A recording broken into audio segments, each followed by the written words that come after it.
Nicolas Flamel was a French scribe and manuscript seller who lived in the 14th century.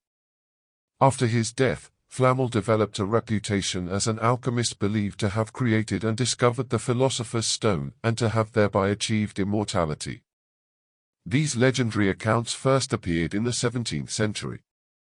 According to texts ascribed to Flamel almost 200 years after his death, he had learned alchemical secrets from a Jewish converso on the road to Santiago de Compostela. Wisdom has various means for making its way into the heart of man. Sometimes a prophet comes forward and speaks. Or a sect of mystics receives the teaching of a philosophy, like rain on a summer evening, gathers it in and spreads it abroad with love.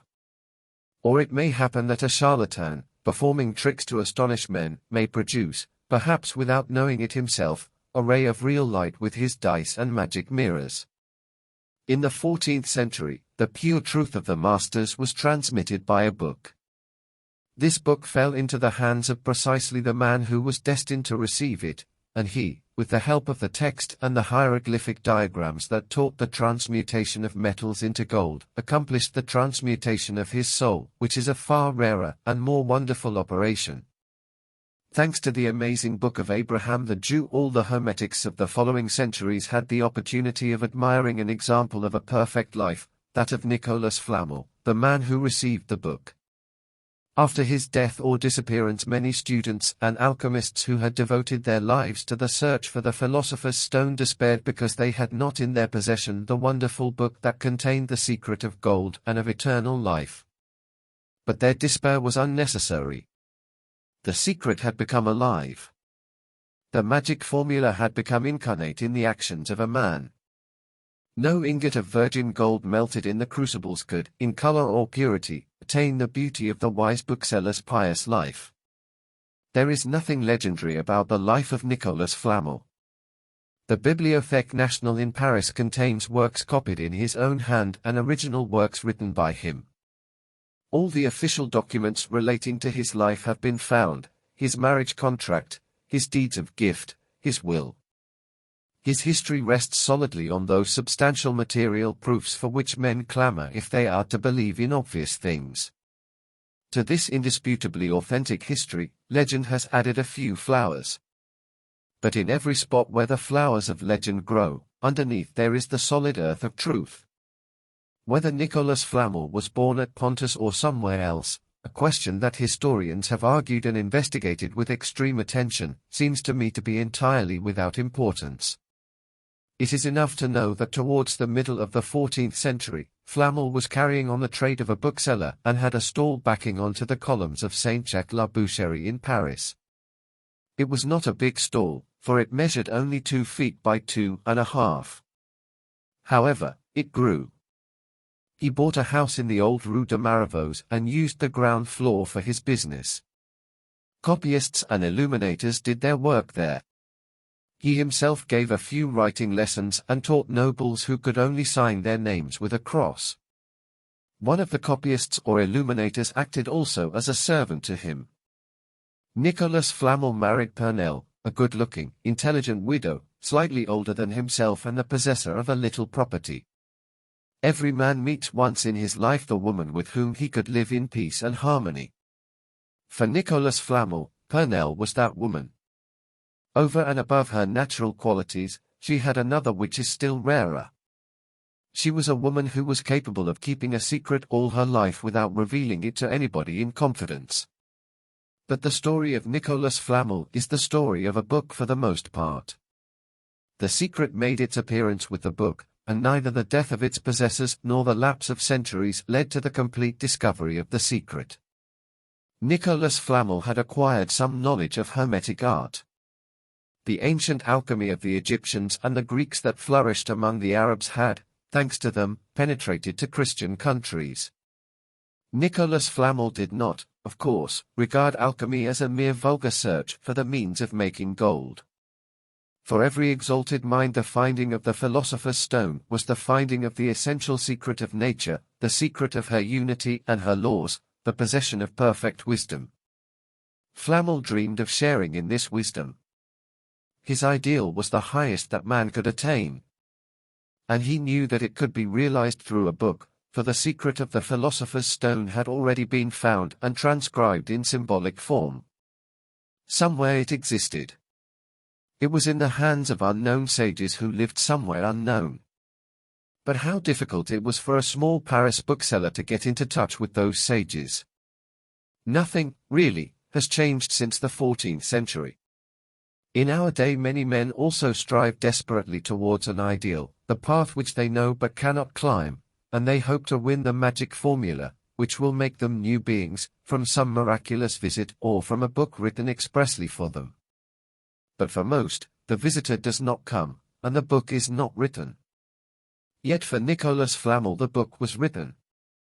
Perhaps because a bookseller is better situated than other people to receive a unique book, perhaps because the strength of his desire organized events without his knowledge, so that the book came when it was time. So strong was his desire, that the coming of the book was preceded by a dream, which shows that this wise and well-balanced bookseller had a tendency to mysticism. Nicolas Flamel dreamed one night that an angel stood before him. The angel, who was radiant and winged like all angels, held a book in his hands and uttered these words, which were to remain in the memory of the hearer: "Look well at this book, Nicholas. At first you will understand nothing in it, neither you nor any other man. But one day you will see in it that which no other man will be able to see." Flamel stretched out his hand to receive the present from the angel, and the whole scene disappeared in the golden light of dreams. Some time after that the dream was partly realized. One day, when Nicolas Flamel was alone in his shop, an unknown man in need of money appeared with a manuscript to sell. Flamel was no doubt tempted to receive him with disdainful arrogance, as do the booksellers of our day when some poor student offers to sell them part of his library. But the moment he saw the book he recognized it as the book that the angel had held out to him, and he paid 2 florins for it without bargaining. The book appeared to him indeed resplendent and instinct with divine virtue. It had a very old binding of worked copper, on which were engraved curious diagrams and certain characters, some of which were Greek and others in a language he could not decipher. The leaves of the book were not made of parchment like those he was accustomed to copy and bind. They were made of the bark of young trees and were covered with very clear writing done with an iron point. These leaves were divided into groups of 7 and consisted of 3 parts separated by a page without writing but containing a diagram that was quite unintelligible to Flamel. On the first page were written words to the effect that the author of the manuscript was Abraham the Jew, a prince, priest, Levite, astrologer, and philosopher. Then followed great curses and threats against anyone who set eyes on it unless he was either a priest or a scribe. The mysterious word Maranatha, which was many times repeated on every page, intensified the awe-inspiring character of the text and diagrams.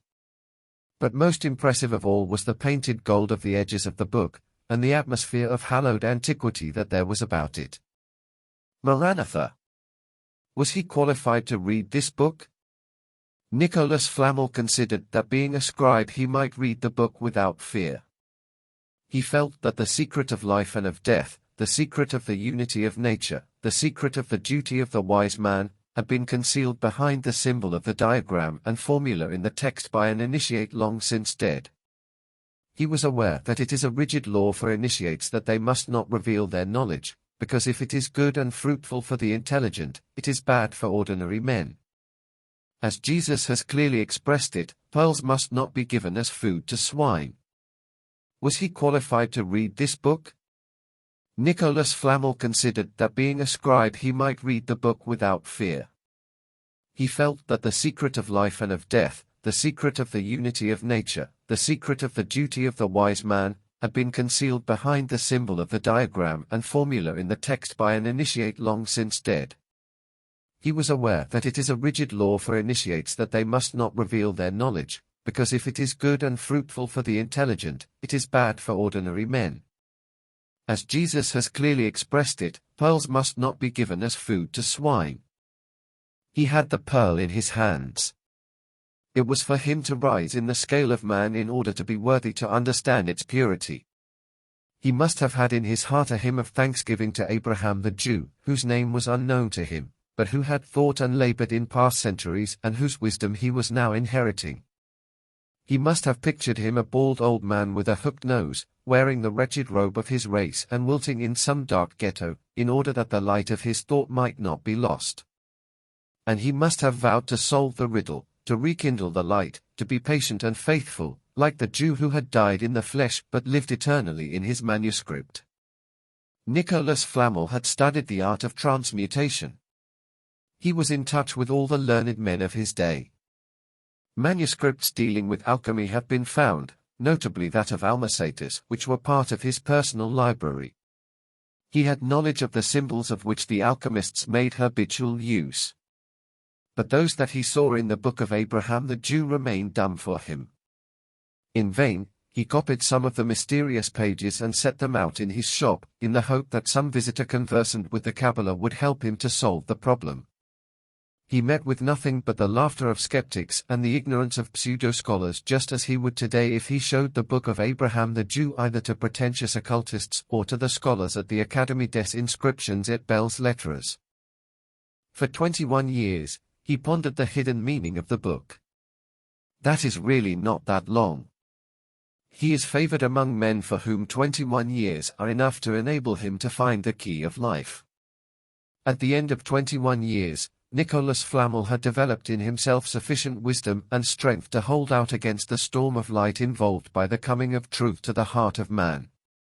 Only then did events group themselves harmoniously according to his will and allow him to realize his desire. For everything good and great that happens to a man is the result of the coordination of his own voluntary effort and a malleable fate. No one in Paris could help Nicolas Flamel understand the book. Now, this book had been written by a Jew, and part of its text was in ancient Hebrew. The Jews had recently been driven out of France by persecution. Nicolas Flamel knew that many of these Jews had migrated to Spain. In towns such as Malaga and Granada, which were still under the more enlightened dominion of the Arabs, there lived prosperous communities of Jews and flourishing synagogues, in which scholars and doctors were bred. Many Jews from the Christian towns of Spain took advantage of the tolerance extended by the Moorish kings and went to Granada to learn. There they copied Plato and Aristotle forbidden texts in the rest of Europe and returned home to spread abroad the knowledge of the ancients and of the Arab masters. Nicolas Flamel thought that in Spain he might meet some erudite Kabbalist who would translate the Book of Abraham for him. Traveling was difficult, and without a strong armed escort, safe passage was nearly impossible for a solitary traveler. Flamel made a vow to St. James of Compostela, the patron saint of his parish, to make a pilgrimage. This was also a means of concealing from his neighbors and friends the real purpose of his journey. The wise and faithful Purnell was the only person who was aware of his real plans. He put on the pilgrim's attire and shell-adorned hat, took the staff, which ensured a certain measure of safety to a traveler in Christian countries, and started off for Galicia. Since he was a prudent man and did not wish to expose the precious manuscript to the risks of travel, he contented himself with taking with him a few carefully copied pages, which he hid in his modest baggage. Nicolas Flamel has not recounted the adventures that befell him on his journey. Possibly he had none. It may be that adventures happen only to those who want to have them. He has told us merely that he went first to fulfill his vow to St. James. Then he wandered about Spain, trying to get into relations with learned Jews. But they were suspicious of Christians, particularly of the French, who had expelled them from their country. Besides, he did not have much time. He had to remember Purnell waiting for him, and his shop, which was being managed only by his servants. To a man of over 50 on his first distant journey, the silent voice of his home makes a powerful appeal every evening. In discouragement, he started his homeward journey. His way lay through Lyon, where he stopped for the night at an inn and happened to sup at the same table as a French merchant from Boulogne, who was traveling on business. This merchant inspired him with confidence and trust, and he whispered a few words to him of his wish to find a learned Jew. By a lucky chance the French merchant was in relations with a certain Maestro Canches, an old man who lived at Lyon, immersed in his books. Nothing was easier than to introduce this Maestro Canches to Nicolas Flamel, who decided to make one more attempt before leaving Spain. One can easily appreciate the depth of the scene when the profane merchant of Boulogne has left them and the two men are face to face. The gates of the ghetto close. Maestro Canches' only thought is expressed by a few polite words to rid himself as quickly as he can of this French bookseller, who has deliberately dulled the light in his eye and clothed himself in mediocrity, for the prudent traveller passes unnoticed. Flamel speaks, reticently at first. He admires the knowledge of the Jews. Thanks to his trade, he has read a great many books. At last he timidly lets fall a name, which hitherto has aroused not a spark of interest in anyone to whom he has spoken, the name of Abraham the Jew, prince, priest, Levite, astrologer, and philosopher. Suddenly Flamel sees the eyes of the feeble old man before him light up. Maestro Canches has heard of Abraham the Jew. He was a great master of the wandering race, perhaps the most venerable of all the sages who studied the mysteries of the Kabbalah, a higher initiate, one of those who rise the higher the better they succeed in remaining unknown. His book existed and disappeared centuries ago. But tradition says it has never been destroyed, that it is passed from hand to hand and that it always reaches the man whose destiny it is to receive it. Maestro Canches has dreamed all his life of finding it. He is very old, close to death, and now the hope that he has almost given up is near realization. The night goes by, and there is a light over the two heads bent over their work. Maestro Canches is translating the Hebrew from the time of Moses. He is explaining symbols that originated in ancient Chaldea. How the years fall from these two men, inspired by their common belief in truth. But the few pages that Flamel had brought are not enough to allow the secret to be revealed. Maestro Canches made up his mind at once to accompany Flamel to Paris, but his extreme age was an obstacle. Furthermore, Jews were not allowed in France. He vowed to rise above his infirmity and convert his religion. For many years now, he had been above all religions. So the two men, united by their indissoluble bond, headed off along the Spanish roads north. The ways of nature are mysterious. The nearer Maestro Canches came to the realization of his dream, the more precarious his health became, and the breath of life weakened in him. O God!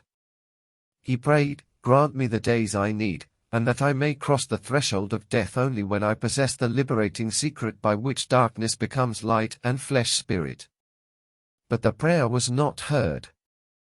The inflexible law had appointed the hour of the old man's death. He fell ill at Orleans, and in spite of all Flamel's care, died 7 days later. As he had converted and Flamel did not want to be suspected of bringing a Jew into France, he had him piously buried in the church of Sainte Croix and had masses said in his honor. For he rightly thought that a soul that had striven for so pure an aim and had passed at the moment of its fruition could not rest in the realm of disembodied spirits. Flamel continued his journey and reached Paris, where he found Pernelle, his shop, his copyists, and his manuscripts safe and sound. He laid aside his pilgrim's staff. But now everything was changed. It was with a joyous heart that he went on his daily journey from house to shop, that he gave writing lessons to illiterates and discussed hermetic science with the educated. From natural prudence, he continued to feign ignorance, in which he succeeded all the more easily because knowledge was within him. What Maestro Canches had already taught him in deciphering a few pages of the book of Abraham the Jew was sufficient to allow his understanding of the whole book. He spent 3 years more in searching and in completing his knowledge, but at the end of this period, the transmutation was accomplished. Having learned what materials were necessary to put together beforehand, he strictly followed the method of Abraham the Jew and changed a half-pound of mercury first into silver and then into virgin gold. And simultaneously, he accomplished the same transmutation in his soul. From his passions, mixed in an invisible crucible, the substance of the eternal spirit emerged. From this point, according to historical records, the little bookseller became rich. He established many low-income houses for the poor, founded free hospitals, and endowed churches. But he did not use his riches to increase his personal comfort or to satisfy his vanity. He altered nothing in his modest life. With Flamel, who had helped him in his search for the philosopher's stone, he devoted his life to helping his fellow men. Husband and wife lavished succor on the poor, founded hospitals, built or repaired cemeteries, restored the front of St. Genevieve des Ardents, and endowed the institution of the Quinzvinks, the blind inmates of which, in memory of this fact, came every year to the Church of St. Jacques Louisiana Boucherie to pray for their benefactor, a practice which continued until 1789, wrote historian Louis Figuier. At the same time that he was learning how to make gold out of any material, he acquired the wisdom of despising it in his heart. Thanks to the Book of Abraham the Jew, he had risen above the satisfaction of his senses and the turmoil of his passions. He knew that man attains immortality only through the victory of spirit over matter, by essential purification, by the transmutation of the human into the divine. He devoted the last part of his life to what Christians call the working out of personal salvation. But he attained his object without fasting or asceticism, keeping the unimportant place that destiny had assigned him, continuing to copy manuscripts, buying and selling, in his new shop in the Rue Saint-Jacques-la-Boucherie. For him, there was no more mystery about the cemetery of the Innocents, which was near his house and under the arcades of which he liked to walk in the evenings. If he had the vaults and monuments restored at his own expense, it was nothing more than compliance with the custom of his time. He knew that the dead who had been laid to rest there were not concerned with stones and inscriptions, and that they would return, when their hour came, in different forms, to perfect themselves and die anew. He knew the trifling extent to which he could help them. Yet he had no temptation to divulge the secret that had been entrusted to him through the book, for he was able to measure the lowest degree of virtue necessary for the possession of it, and he knew that the revelation of the secret to an undeveloped soul only increased the imperfection of that soul. And when he was illuminating a manuscript and putting in with a fine brush a touch of sky blue into the eye of an angel, or of white into a wing, no smile played on his grave face, for he knew that pictures are useful to children. Moreover, it is possible that beautiful fantasies which are pictured with love and sincerity may become realities in the dream of death. Though he knew how to make gold, Nicolas Flamel made it only 3 times in the whole of his life, and then, not for himself, for he never changed his way of life, he did it only to mitigate the evils that he saw around him. And this is the single touchstone that convinced that he really attained the state of adept. This touchstone test can be used by everyone and at all times. To distinguish a man's superiority, there is but a single sign, a practical and not an alleged contempt for riches. However great may be a man's active virtues or the radiant power of his intelligence, if they are accompanied by the love of money that most eminent men possess, it is certain that they are tainted with baseness. What they create under the hypocritical pretext of good will bear within it the seeds of decay. Unselfishness and innocence alone is creative, and it alone can help to raise man. Flamel's generous gifts aroused curiosity and even jealousy. It seemed amazing that a poor bookseller should found almshouses and hospitals should build houses with low rents, churches and convents. Rumors reached the ears of the king, Charles VI, who ordered Cremouzy, a member of the Council of State, to investigate the matter. But thanks to Flamel's prudence and reticence, the result of the inquiries was favorable to him. The rest of Flamel's life passed without special events. It was actually the life of a scholar. He went from his house in the Rue de Maravos to his shop. He walked in the cemetery of the Innocents, for the imagination of death was pleasant to him. He handled beautiful parchments. He illuminated missals. He paid devout attention to Flamel as she grew old, and he knew that life holds few better things than the peace of daily work and a calm affection. Flamel died first. Nicolas Flamel reached the age of 80. He spent the last years of his life writing books on alchemy. He carefully settled his affairs and planned how he was to be buried, at the end of the nave of Saint Jacques Louisiana Boucherie. The tombstone to be laid over his body had already been made. On this stone, in the middle of various figures, there was carved a sun above a key and a closed book. It contains the symbols of his life and can still be seen at his gravesite in the Musée de Cluny in Paris. His death, to which he joyfully looked forward, was as circumspect and as perfect as his life. As it is equally useful to study men's weaknesses as their finest qualities, we may mark Flamel's weakness. This sage, who attached importance only to the immortality of his soul and despised the ephemeral form of the body, was inspired as he grew old with a strange taste for the sculptural representation of his body and face. Whenever he had a church built, or even restored, he requested the sculptor to represent him, piously kneeling, in a comer of the pediment of the façade. He had himself twice sculptured on an arch in the cemetery of the Innocents, once as he was in his youth and once old and infirm. When he had a new house built in the Rue de Montmorency, on the outskirts of Paris, 11 saints were carved on the front, but a side door was surmounted with a bust of Flamel. The bones of sages seldom rest in peace in their graves. Perhaps Nicolas Flamel knew this and tried to protect his remains by ordering a tombstone of great weight and by having a religious service held for him 12 times a year. But these precautions were useless. Hardly was Flamel dead when the report of his alchemical powers and of his concealment somewhere of an enormous quantity of gold spread through Paris and the world. Everyone who was seeking the famous projection powder, which turns all substances into gold, came prowling round all the places where he had lived in the hope of finding a minute portion of the precious powder. It was said also that the symbolical figures which he had sculptured on various monuments gave, for those who could decipher it, the formula of the philosopher's stone. There was not a single alchemist but came on pilgrimage to study the sacred science on the stones of Saint-Jacques-la-Boucherie, or the cemetery of the Innocents. The sculptures and inscriptions were broken off under cover of darkness and removed. The cellars of his house were searched and the walls examined. According to author Albert Poisson, towards the middle of the 16th century a man who had a well-known name and good credentials, which were no doubt fictitious, presented himself before the parish board of Saint-Jacques-la-Boucherie. He said he wished to carry out the vow of a dead friend, a pious alchemist, who, on his deathbed, had given him a sum of money with which to repair Flamel's house. The board accepted the offer.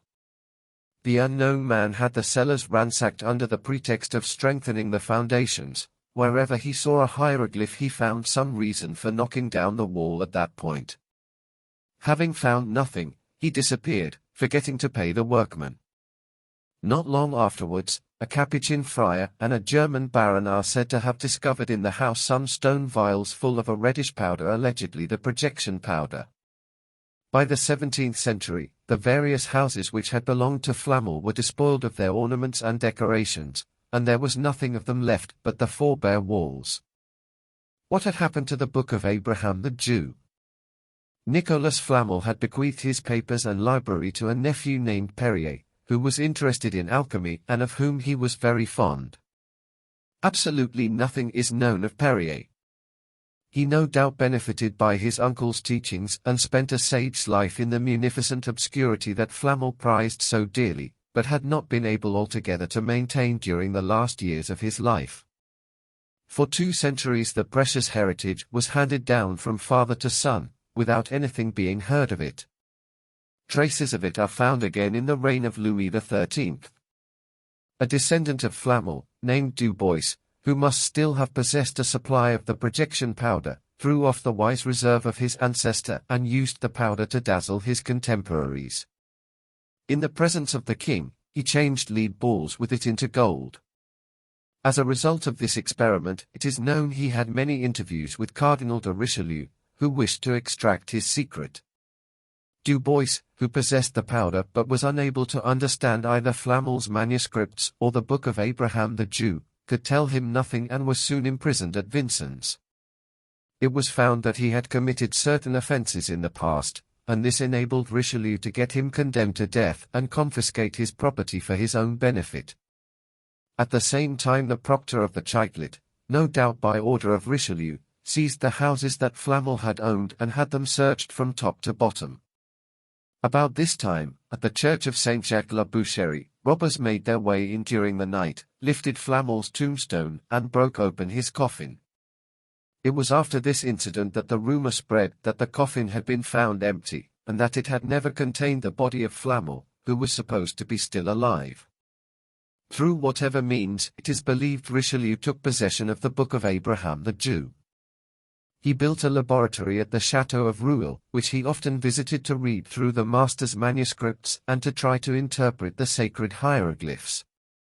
But that which a sage like Flamel had been able to understand only after 21 years of meditation was not likely to be at once accessible to a politician like Richelieu.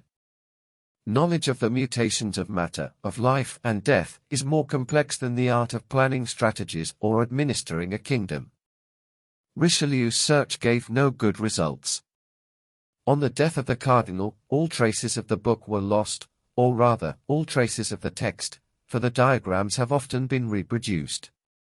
Indeed, the book must have been copied, for it is recorded in the 17th century that the author of the Tracer des Recherches et Antiquités Gallices made a journey to Milan to see a copy which belonged to the Seigneur of Cabriès.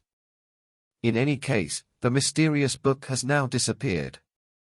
Perhaps a copy or the original itself rests under the dust of some provincial library. And it may be that a wise fate will send it at the proper time to a man who has the patience to ponder it, the knowledge to interpret it, the wisdom not to divulge it too soon. But the mystery of the story of Flamel, which seemed to have come to an end, was revived in the 17th century. Louis Viv sent an archaeologist named Paul Lucas on a mission to the east. He was to study antiquities and bring back any inscriptions or documents that could help forward the modest scientific efforts then being made in France. A scholar had in those days to be both a soldier and an adventurer. Paul Lucas united in himself the qualities of a Salomon Reynick and a Casanova. He was captured by Barbary corsairs, who robbed him, according to his own story, of the treasures he had brought from Greece and Palestine. The most valuable contribution that this official emissary made to science is summarized in the story he tells in his Voyage dans la Turquie, which he published in 1719. His account enables men of faith to reconstitute part of the history of the Book of Abraham the Jew. The story goes as follows. At Brusa, Paul Lucas made the acquaintance of a kind of philosopher, who wore Turkish clothes, spoke almost every known language and, in outward appearance, belonged to the type of man of whom it is said that they have no age. Thanks to his own cultured presence, Lucas came to know him fairly well, and this is what he learned. This philosopher was a member of a group of 7 philosophers, who belonged to no particular country and traveled all over the world, having no other aim than the search for wisdom and their own development. Every 20 years they met at a predetermined place, which happened that year to be Brusa. According to him, human life ought to have an infinitely longer duration than we admit. The average length should be 1,000 years. A man could live 1,000 years if he had knowledge of the philosopher's stone, which, besides being knowledge of the transmutation of metals, was also knowledge of the elixir of life. The sages possessed it and kept it for themselves. In the West, there were only a few such sages. Nicolas Flamel had been one of them. Paul Lucas was astonished that a Turk, whom he had met by chance at Brusa, should be familiar with the story of Flamel. He was still more astonished when the Turk told him how the Book of Abraham the Jew had come into Flamel's possession, for hitherto no one had known this. Abraham the Jew was a member of our group, the man told him. He had determined not to lose sight of the descendants of his brothers who had taken refuge in France. He had a desire to see them, and in spite of all we could do to dissuade him, he went to Paris.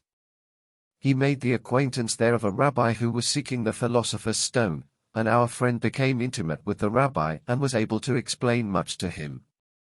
But before he left the country, the rabbi, by an act of treachery, killed our brother to get possession of his book and papers. The rabbi was arrested, convicted of this and other crimes, and burned alive. The persecution of the Jews in France began not long afterwards, and they were expelled from the country. The Book of Abraham was sold to Flamel by a Jewish man who did not know its value and was anxious to get rid of it before leaving Paris. Having discovered the Philosopher's Stone, Flamel was able to remain alive in the physical form he possessed at the time of his discovery. Purnell's and his own funerals and the minute care he bestowed on the arrangements for them had been nothing but clever shams. But the most amazing thing that Paul Lucas heard was the statement made by the Turk that both Flamel and his wife Purnell were still alive. Having discovered the Philosopher's Stone, Flamel had been able to remain alive in the physical form he possessed at the time of his discovery. Purnell's and his own funerals and the minute care he bestowed on the arrangements for them had been nothing but clever shams. He had started out for India, the country of the initiates, where he still lived. The publication of Paul Lucas' book created a great sensation. In the 17th century, like today, there lived discerning men who believed that all truth came out of the East and that there were in India adepts who possessed powers infinitely greater than those that science so parsimoniously metes out to us. In fact, this is a belief that has existed at every period in modern human history. Was Nicolas Flamel one of these adepts? Even if he was, can it reasonably be presumed that he was alive 3 centuries after his supposed death, by virtue of a deeper study than had yet been made of the life force and the means of prolonging it? Is it relevant to compare with Paul Lucas' story another tradition reported by Abbé Violin, who says that in the 17th century, Flamel visited Monsieur de Salas, the French ambassador to the Sublime Porte? Every man, according to his feeling for the miraculous, must come to his own conclusion. I think, myself, that in accordance with the wisdom which he had always shown, Nicolas Flamel, after his discovery of the Philosopher's Stone, would have had no temptation to evade death, for he regarded death merely as the transition to a better state. In obeying, without seeking escape, the ancient and simple law that reduces man to dust when the curve of his life is ended, he gave proof of a wisdom that is none the less beautiful for being widespread.